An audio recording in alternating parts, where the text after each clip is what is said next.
弟兄姊妹平安，今天是2022年的3月18号。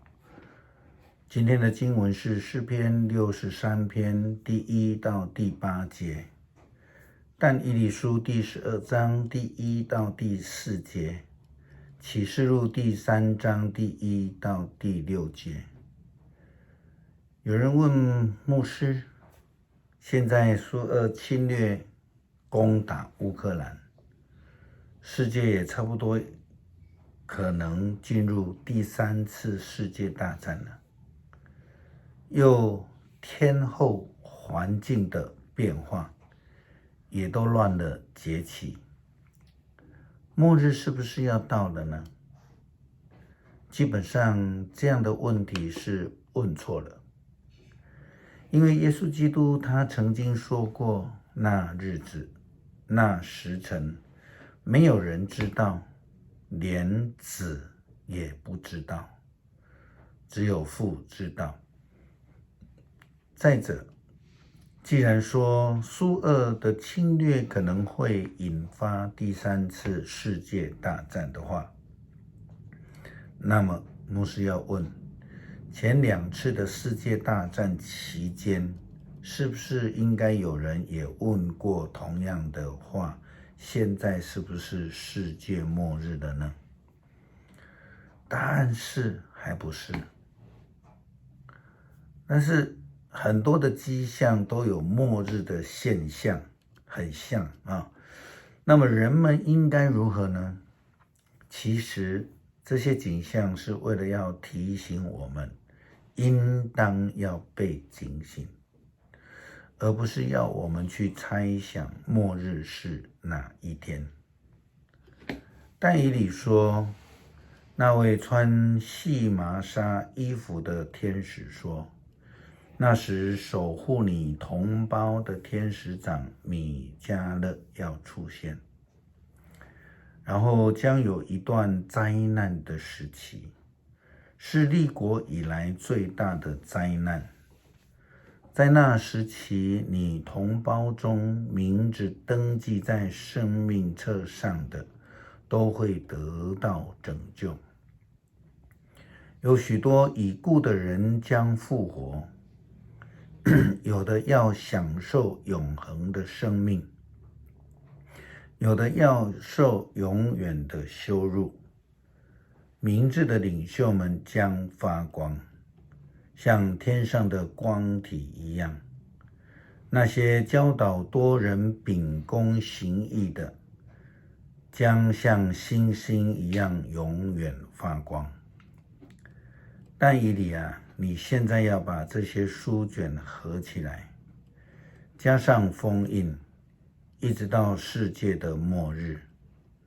有许多白费心血想探究要发生的事，但以理提醒我们，就算在当时候也有许多人白费心机心血，他们要探究发生什么事情，想要知道末日的景象，想要窥探未来，但这些都是白费心血，因为没有人知道确实的末日是什么时候来到。反倒我们需要在这样的景象提醒当中被警醒了。我们看到苏俄的普丁，他就是一位以自己为义，甚至最近有人猜想他可能罹癌或是有痴呆的现象，导致于他的行为乖张。这样的人当然是不懂得自省，也不会警醒的。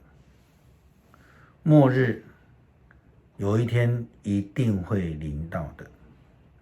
基督徒所要做的事情是努力的追求与上帝的关系，随时预备好，因为当日子到来的时候，当在上帝的生命册里有名字的人，就不至于灭亡，会得到拯救的。在世界动荡不安的时候，我们是不是能够随遇而安，时时等候上帝的来临，那才是重点。不要反倒担忧不安，而使自己失去了分寸，乱了阵脚。牧师认为，末日最值得害怕的，或是最能够让人害怕的，是因为未知。一旦末日到了，就会非常快的发生了。在猜想的过程，不明不白的才是真正可怕的。因为对末日的无知，就在担心害怕，没有办法帮助我们面对未来。好久以前，曾经有一群韩国人，如同今天的启示录的经文一样，他们穿着白袍，以为自己是得胜的那一群人。他们什么事情都不做，就在外面那里等着他们自己以为的末日来到。但是事实上，末日并没有到。他们以字面去曲解圣经中末日的预言，以自以为是的方式等候他们自己的末日。这个就是在信仰上面的无知。因为耶稣基督说的已经够清楚了，没有人知道那日子。约翰提醒说，所以你们要醒过来，兼顾你们剩下的一点点生机，因为我看出你所做的，在我上帝眼中还不完全。所以你要记住你所听的，所接受的教训，要切实的遵守，要悔改。你若不醒悟，我要像小偷一样突然来到，而你绝不会知道我要来到的那时刻。昨天我们有提到的冠冕的概念，我们知道真正的得胜者是不穿白袍的人们，而是那些全心倚靠上帝救恩的人们。有了上帝的救恩，就必然得救，即便是在末日来临，也不用害怕，不需要担心。启示录提及那些穿白袍的，不是自己去穿白袍的，而是那些配得的人。谁是配得的？由上帝决定，是倚靠上帝的，是与上帝同行的人们。但是在沙丘，你们还有些人把衣服保持得很干净，这些人配得穿上白袍，跟我同行。那得胜的人也要同样穿上白袍，我绝不会把他们从生命册上面把名字涂掉。在我父亲和他的天使面前，我要公开承认他是属于我的。在末日，基督徒所要追求的是与上帝同行，所要追求的是与上帝同在的恩典。当我们警醒并且预备好的时候，就不需要去猜想那日子到底是什么时候了。诗篇第68篇第1到第8节。上帝啊，你是我的上帝，我热切地寻求你，像一块干旱、焦渴、无水的田地。